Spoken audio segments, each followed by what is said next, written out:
800 বছরের পুরনো মন্দিরকে ভেঙে ফেলা হলো একটা স্কুল বানানোর জন্য।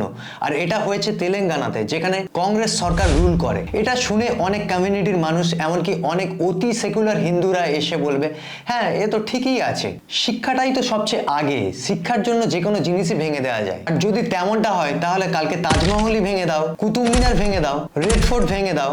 ওইগুলো তো অনেক বড় এরিয়া জুড়ে আছে, ওই এরিয়াতে অনেক স্কুল কলেজ হয়ে যাবে, অনেক ম্যানুফ্যাকচারিং হাব হয়ে যাবে, অনেক কিছু হয়ে যাবে। তাহলে সব ইতিহাস মুছে ওইগুলো ভেঙে ফেলো। এবারে ভাবছেন না না এরকম তো হয় না, ইতিহাসকে এইভাবে মুছে ফেলা যায়, কোনো আর্কিওলজিক্যাল সাইটকে এইভাবে ভেঙে ফেলা যায়? তাহলে এখানে এত পুরনো একটা মন্দিরকে, একটা আর্কিওলজিক্যাল সাইটকে কিভাবে ভেঙে ফেলতে পারে তেলেঙ্গানা সরকার? তেলেঙ্গানার কংগ্রেস সরকার কি প্রুভ করতে চায় আসলে?